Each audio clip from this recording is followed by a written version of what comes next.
సంబంధించి మేయర్ అభ్యర్థి మేయర్ అయితే ఉన్నారో మా పార్టీలో లేరు, అలానే అవతల పార్టీలో లేరు, వాళ్ళు ఇండిపెండెంట్గా ఉండటం జరుగుతుంది. దానికి సంబంధించి నిర్ణయాన్ని తీసుకోబట్టి మా కార్పొరేటర్లు అందరూ కూడా ఒకసారి అందరితో కూడా చర్చించుకుని అందరితో కూడా ఒక నిర్ణయం తీసుకుంటామని చెప్పడం కూడా జరిగింది. ఎందుకంటే ఇది వైసీపీకి షాక్ అని, ఎందుకంటే పార్టీకి దూరంగా ఉండి ఎవరో నీకు కడ్డలు కప్పేసి ఇది వైసీపీకి షాక్ అనే పరిస్థితి జరుగుతున్న పరిణామాలలో, అలాగే మేయర్ ఎన్నికల్లో మేయర్ని దించేస్తుంది, వైసీపీ మేయర్ని దించేసినట్టు జరుగుతున్న పరిణామాలు జరగడం కూడా జరిగింది.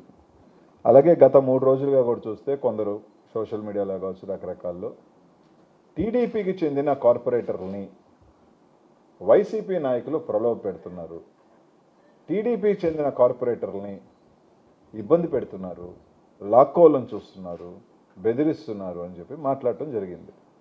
అసలు నిజంగా నెల్లూరు నగర ప్రజలందరూ కూడా దీన్ని చూసి నవ్వుకుంటున్నారు. అసలు మీకు తెలుగుదేశం కార్పొరేటర్లు అనే వాళ్ళు ఎక్కడున్నారు?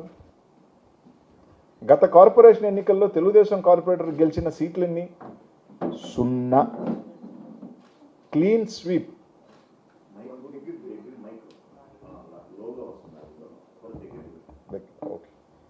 క్లీన్ స్వీప్ చేయడం జరిగింది. 54కి 54 సీట్లు వైసీపీ సింబల్ మీద గెలిచిన కార్పొరేటర్లే. వాళ్ళని ఏం పెట్టారా, ప్రలోభ పెట్టారా, ఎవరు పెట్టారా, అధికారం పోయిన తర్వాత ఇవన్నీ కూడా ఎవరు చేర్చుకున్నారు? మీరు చేర్చుకున్నారు. యాజ్ పర్ రూల్ పొజిషన్ తీసుకుంటే దేర్ స్టిల్ వైసీపీ కార్పొరేటర్సే, నాట్ టీడీపీ కార్పొరేటర్స్. తెలుగుదేశం మీద గెలవాల, మా దగ్గర నుంచి అట్లా తీసుకున్నారు. వాళ్ళని మేము ప్రలోభ పెట్టాం. ఇంకా హాస్యాస్పదం ఏంటంటే అధికారంలో ఉన్నది ఎవరు?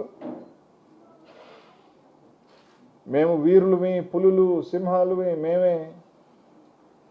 మేము అనుకుంటే ఎవరు ఉండరు, ప్రగల్భాలు వెలిగేది ఎవరు? అధికారాన్ని దుర్వినియోగం చేసి బెదిరించి కేసులు పెట్టిస్తుంది ఎవరు? అన్నీ వాళ్ళు పెట్టుకొని మేము ప్రలోభ పెడుతున్నామని రాయటం కూడా జరిగింది. అందులో భాగంగా నిన్న మా ఇక్కడి నుంచి వెళ్ళిన కార్పొరేటర్లు కొంతమంది మంచో తప్పు చేసామనుకున్నారో, పొరపాటు అనుకున్నారో, 3.5 సంవత్సరం మీరున్నా తిరిగి వైసీపీలో చేరటం కూడా జరిగింది. అంతే, వెంటనే తులుక్కమన్నారు. బలం మీ దగ్గర ఉంది, డబ్బు నారాయణ గారి దగ్గర, వీపాడి దగ్గర ఉన్న డబ్బు జిల్లాలో ఎవరి దగ్గర ఉందా అంటే నాకు తెలిసి ఎవరి దగ్గర కూడా లేదు. డబ్బు మీ దగ్గర ఉంది, పోలీస్ మీ దగ్గర ఉన్నారు. ఎంత పెట్టుకొని క్యాంపు పెట్టుకుంటున్నారు అంటే ఎందుకు భయపడుతున్నారు అని అడుగుతా ఉన్నాం. అంటే మీ కార్పొరేటర్ల మీద, మీ నాయకత్వం మీద మీకు నమ్మకం లేదా? మీ నాయకత్వం మీద అధికారంలో ఉండి కూడా మీరు 3.5 సంవత్సరం ఉండి మీకు నమ్మకం లేదనే కదా ఈరోజు హుటాహుటిన. అంటే నెల్లూరులో నాకు తెలిసి అధికారంలో ఎంతుండి బలం ఉండి మాకున్నది 11, మీకున్నది 41 అన్నారు. బలం ఉండి మీరు ఈరోజు క్యాంపులకు పరిగెత్తుతున్నారు అంటే అక్కడే తెలుస్తూ ఉంది మీరు భయపడుతున్నారు, మీ కార్పొరేటర్ల మీద మీకు నమ్మకం లేదు. అక్కడ వాళ్ళు కూడా రేపు జగన్మోహన్ రెడ్డి గారు రాబోతున్నారని భయం మొదలైంది అనేది స్పష్టంగా అవుతుంది. సరే, నిన్న 6 గంటలకు ఇద్దరిని అరెస్ట్ చేశారు, 12 గంటల దాకా ఎఫ్ఐఆర్ కట్టేశామని అన్నారు. డిఎస్పీ గారు 3 సిఐలు ఉండి ఎఫ్ఐఆర్ కట్టేశాము, 24 అవర్స్లో మేము ప్రొడ్యూస్ చేస్తామని చెప్పారు. ఏం కేసు అన్నది చెప్పలా, మేము చెప్పము ఏం కేసు కట్టాము, 24 అవర్స్లో మేము కోర్టులో పెడతాము అని అన్నారు. సరే సార్, మీరు అరెస్ట్ చేసినప్పుడు నిజంగా కేసు ఉంటే రైట్, వీల్ ఫైట్ లీగలీ అంటే మేము 24 గంటల్లో మేము కోర్టులో పెడతాము, మేమేం కేసు చెప్పాల్సిన అవసరం లేదని చెప్పి రాత్రి 12 గంటల దాకా నేను కానీ చంద్రశేఖర్ రెడ్డి గారు కానీ ఉంటే చెప్పడం కూడా జరిగింది. సరే, కేసు కట్టిన వాళ్ళని ఈ రోజు దాకా ఏమన్నా ప్రొడ్యూస్ చేశారా? పొద్దున్నే ఒక కార్పొరేటర్ చేత, మీరు కేసు కట్టించుకున్న కార్పొరేటర్, మీరు అరెస్ట్ చేసిన కార్పొరేటర్ కనీసం పోలీస్ స్టేషన్ కన్నా తీసుకొచ్చారా? 2 టౌన్ సిఐ వేణుగోపాల్ రెడ్డి గారి తాడేపల్లి దగ్గర అరెస్ట్ చేస్తే కనీసం పోలీస్ స్టేషన్ ఒకవేళ ఎవడన్నా విత్డ్రా చేసుకోవాలన్నా పోలీస్ స్టేషన్ దాకా రావాలి కదా. రాకుండా మార్నింగ్ ఒక వీడియో రిలీజ్ చేయించారంటే దాన్ని బట్టి అర్థమవుతా ఉంది పోలీసులు నెల్లూరులో గంజాయి మర్డర్ లిస్టులని వదిలేసి కార్పొరేటర్ని డెలివరీ మెకానిజంలో ఉన్నారా అని. ఎందుకు చెప్తున్నాను అంటే నా ఫోన్ కూడా ఎక్కడ ఉంది. 3:30కి ఒక కార్పొరేటర్ కొడుకు నాకు ఫోన్ చేశాడు అర్ధరాత్రి 3:30కి. వీళ్ళు చెప్పిన ఇద్దరిలో అరెస్ట్ చేసింది పోలీస్ అని పోలీసు ఒప్పుకుంది కదా, నిన్న మేము తీసుకొస్తాం సబ్మిట్ చేస్తామని చెప్పి ఒప్పుకుంది కదా. ఒంగోలు దగ్గర 3:30కి ఫోన్ చేసి అన్న 3:30కి ఎక్కడున్నామమ్మా అంటే ఒంగోలు దగ్గర ఉన్నాము, ఇలాగా పోలీసులు అరెస్ట్ చేసి తీసుకొచ్చారు, పట్టాభి అన్నాను విజయభాస్కర్ రెడ్డి వచ్చున్నారు, ఇబ్బంది పెడుతున్నారు, ఏం చేయమంటావన్నా అడగటం జరిగింది. నా దగ్గర ఫోన్ చేసిన నంబర్ ఉంది. మీకు ధైర్యం ఉంటే ఆ టైంలో 2 టౌన్ సిఐ పట్టాభి విజయభాస్కర్ రెడ్డి ఆ నంబరు లొకేషన్ తీస్తే ఎక్కడున్నారో తేలుతుంది. మీకు కరెక్ట్గా ఉంటే 3 o'clock రాత్రి 3 to 3:30 మధ్యలో నాకు ఫోన్ చేసి మాట్లాడటం జరిగింది. మీరు నెల్లూరుకి పోలీస్ స్టేషన్ తీసుకొస్తున్నారా, డెలివరీ ఇస్తున్నారా? అక్కడి నుంచి తిరుపతికి తీసుకెళ్ళటం మాట వాస్తవం కాదా? పొద్దున్నే ఒక ఆడియో ఇప్పించి వైసీపీకి షాక్, మాకు నంబరే లేదు, మేము పోటీ చేస్తామో కూడా ఇంకా డిక్లేర్ కాలేదు, మేము దాని మీద మా అధిష్టానం కానీ మా కార్పొరేట్ నిర్ణయమే తీసుకోలేదు, మాకు పోయేదేం లేదు, ఈ మేయర్ ఉన్నా మా మేయర్ కాదు, రేపు ఎక్కే మేయరమ్మా మా మేయర్ కాదు, 8 నెలలు ఉన్న అధికారానికి ఎంతెంత ఎందుకు ఊపిరిలోడుతున్నారో మాకు అర్థం కావట్లేదు, ఇన్ని కోట్లు రూపాయలు ఎందుకు ఖర్చు పెడుతున్నారో అర్థం కావట్లేదు, దానికి మాకేం షాక్? మా నంబరే లేనప్పుడు మాకు ఒక సంఖ్య పెరిగితే మీరు ఓడిపోయినట్టు. మేము అక్కడికి వెళ్ళి ఆడ మా ఊళ్ళ చేతులు ఎత్తి మేము గెలవాల్సిన అవసరం లే. నెల్లూరు నగరంలో వైఎస్ఆర్ కాంగ్రెస్ పార్టీ నిన్నటితోనే మీరు క్యాంపు రాజకీయాలు రాత్రికి పాండిచేరి పరిగెత్తిన తీరుకే, తిరుమల కొండకు తీసుకొని పాండిచేరికి గోవాకు పరిగెత్తిన తీరిన రోజునే, అధికారంలో ఉండి డబ్బు ఉండి ఇన్ని ఉండి బలం ఉండి పరిగెత్తిన రోజునే వైఎస్ఆర్ కాంగ్రెస్ పార్టీ నైతికంగా నెల్లూరు నగరంలో గెలిచేసింది. కొత్తగా మేము గెలవాల్సిన అవసరం లేదు, మేము రుజువు చేసుకోవాల్సిన అవసరం మాకు లేదు. జగన్మోహన్ రెడ్డి గారు మీద ఉన్న నమ్మకం కావచ్చు, వైఎస్ఆర్ కాంగ్రెస్ పార్టీలో ఉన్న నాయకత్వం కావచ్చు, ఈరోజు మాతో ఉన్న 11 మంది కార్పొరేటర్లు ఎవరైతే ఉన్నారో వాళ్ళ నిజాయితీ కావచ్చు, నిన్న పొరపాటు అనుకొని వచ్చేసిన మా కావచ్చు, వాళ్ళు తీసుకోవచ్చు, మళ్ళీ రావచ్చు, పక్కన పెట్టండి. నైతికంగా మీరు ఓడిపోయినారు.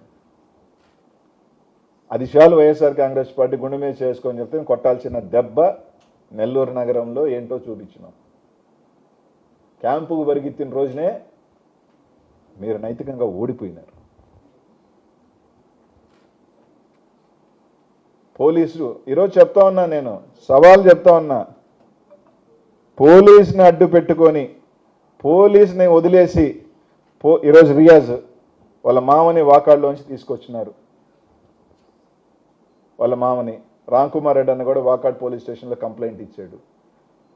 పోలీసులను అడ్డు పెట్టుకుని ఒక పక్క రౌడీలను అడ్డు పెట్టుకుంటూ ఉంటారు, గంజాబీ ఒక పక్క చంద్రబాబు నాయుడు గారు ఏం చెప్తా ఉన్నారు? నెల్లూరుకి ఏమైపోయింది? ప్రశాంతంగా ఉన్న నెల్లూరు ఏమైపోయింది? ఇట్లాంటి వాళ్ళని పెడితే ఇలాగే అయిపోయింది. రౌడీయిజం అయిపోయింది, గంజాయిజం అయిపోయింది, కార్పొరేట్ డెలివరీ పోలీసులు గంజాయి వదిలేసి ఏం చేస్తున్నారు? వైసీపీ వాళ్ళు ఎవరి మీద ఉన్నారు రౌడీ షీట్లు పెడదాం, వైసీపీ వాళ్ళు ఎవరి మీద ఉన్నారు కేసులు పెడదాం, వైసీపీ వాళ్ళు ఎవరున్నారు ఇబ్బందులు పెడదాం, వైసీపీ నాయకులు ఎంతమందిని జైల్లో పెడదాం, మేము సునకానందం పొందుదాం. ఈ పనిలో తప్ప గంజాయి పట్టుకునే వాళ్ళని ఈయన పనులు ఎక్కడున్నారు? కంప్లైంట్ ఇచ్చిన వెంటనే సిఐ తాడేపల్లికి పోయి నిందితుని పట్టుకున్నాడంట.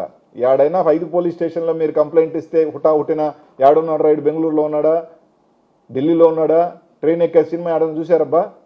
నెల్లూరులోనే చూస్తున్నాం. నారాయణ గారు విద్యా వ్యవస్థలోంచి వచ్చావు, ఉపాధ్యాయుడిగా వచ్చావు, వ్యవస్థను పెట్టావు, 8 నెలలు ఇంత దిగజారి ఎంతెంత రాత్రి నుంచి అయితే 40 lakhs మొన్న 25 లక్షలు ఉండింది, స్టేక్ పెరిగింది, ఇప్పుడు 40 lakhs, 5 కోట్ల వర్కులు అంటున్నారు, 10 కోట్ల వర్కులు అంటున్నారు. మీకు ఏం కావాలంటున్నారు? కారెక్కండి. ఇంత డబ్బు 8 నెలలకి ఒక గిరిజనుల్ని మా పార్టీలో లేకపోయి ఉండొచ్చు. ఎందుకు చెప్తున్నానంటే ఈ మాట, అగ్రవర్ణాలకి, బీసీల్లో కొన్ని కులాలకి ఎమ్మెల్యేల అవకాశాలు వస్తాయి. మన జిల్లాలో ఎస్సీ సామాజిక వర్గానికి సంబంధించిన ఎమ్మెల్యేల అవకాశాలు ఉన్నాయి. కానీ ఎస్టీకి సంబంధించి మనకి ఎప్పుడో గాంధీ పెద్ద పదవులు రావు, ఎమ్మెల్యేలు రావు, ఇటుపక్క ఎంపీలు రావు. ఎప్పుడో ఒక మేయర్ వస్తుంది, ఎప్పుడో ఒక జిల్లా పరిషత్ చైర్మన్ వస్తుంది. మేయర్కి ఎన్ని సంవత్సరాలకు వస్తుందో. ఎందుకు చెప్తున్నాను అంటే ఈరోజు ఇది, నాకు 2 ఎస్టీ కార్పొరేటర్లు 2014లో ఆ రోజు అధికారంలో లేకపోయినా మాతో ఉన్నారు. అదే ఎస్టీ కార్పొరేటర్ 2019లో గెలిస్తే నేను జగన్మోహన్ రెడ్డి గారి దగ్గరికి వెళ్ళి వాళ్ళకి ఒక అవకాశం ఇద్దామని అంటే జగన్మోహన్ రెడ్డి గారు ఒక మాట అన్నారు, నెల్లూరులో యానాదులు చాలా పెద్ద సంఖ్యలో ఉన్నారు, మనం యానాది ఈ కులానికి సంబంధించి వాళ్ళకి అవకాశం ఇస్తే చాలా బాగుంటుంది అని. ఆ రోజు జగన్మోహన్ రెడ్డి గారికి మాట కట్టుబడి మాతో ఉన్న కార్పొరేటర్లను కూడా ఉన్నా లేదు, మనం ఆ వర్గానికి మనకి ఇస్తే బాగుంటుందని చెప్పి ఆ రోజు ఒక వ్యక్తిని చేయడం జరిగింది. ఈరోజు పార్టీ లేదన్నా కానీ ఈరోజు ఉండొచ్చు, పోవచ్చు, ఇంకొకరు ఈ పార్టీలో ఉండొచ్చు, ఆ పార్టీలో ఉండొచ్చు రాజకీయాలు. కానీ రాజకీయ వ్యవస్థలో ఒకరిని ఎదిగే అవకాశం వచ్చినప్పుడు 5 సంవత్సరాలు కూడా వాళ్ళని ఆ వర్గాన్ని కూర్చోబెట్టనీయకుండా 8 నెలల్లో మీరు అధికారంలో ఉన్నారు, మేయర్ కూర్చుంటే ఏముంది, దించితే మీకు ఏముంది, దానివల్ల నష్టమేముంది? ఆ సామాజిక వర్గానికి ఒక అవకాశం వచ్చింది, 5 సంవత్సరాలు ఉంచి వాళ్ళు కూడా 5 సంవత్సరాలు మాకు కూడా ఒక రాజ్యాధికారం వచ్చింది అని చెప్పుకునే అవకాశాన్ని మీరు ఎందుకు తీసుకుంటున్నారు? 8 నెలల వల్ల మీకు ఏమొస్తుంది? మీరు ఉంచినా మాకేం నష్టం లేదు, వైసీపీకి ఏం కాదు ఇక్కడ, ఎందుకంటే వీఆర్ నాట్ ఇన్ పవర్. వాళ్ళైనా మాకేమరు. కానీ ఒక పెద్ద సామాజిక వర్గం, యానాది సామాజిక వర్గానికి ఒక మంచి అవకాశం వచ్చింది, ఒక 5 సంవత్సరాలు ఉండే అవకాశం వస్తే మీరు ఒక మనిషికి డబ్బులు పెట్టలా, ఒక కార్పొరేటర్కి టికెట్ ఇవ్వాలా, కనీసం మీరు క్యాంపెయిన్ చేయాలా? మీకు ఏ సంబంధం లేదు. ఒక కార్పొరేటర్లో ఎవడో పొలం దున్ని మొత్తం వండుకొని మొత్తం పండించి అంతా తీసుకుని దాన్ని కొట్టేసినట్టు కొట్టేసుకొని అధికారాన్ని పెట్టుకొని దౌర్జన్యం చేసి లాక్కోపోయి దానికి సునకానందం పొందుతూ దాన్ని మళ్ళీ మేము లాక్కెళ్తున్నామని చెప్పి ప్రచారం చేసుకుని సిగ్గు చేటైన కార్యక్రమం చేస్తున్నారే. నారాయణ గారిని అడుగుతా ఉన్నా, ఇదే మీ పెద్ద మనిషితనం సార్? మీ స్థాయి ఇంతకి దిగజార్చుకున్నారా మీరు? మాకేం నష్టం, వైఎస్ఆర్ కాంగ్రెస్ పార్టీకి ఏం పోయిందేం లేదు. ఇక్కడ మేము గెలిచినా ఒకటే, లేకపోయినా ఒకటే, మాకు నంబర్స్ లేవు. కానీ నెల్లూరు నగరంలో మీరు దిగజారిపోయినారు. మీ క్యారెక్టర్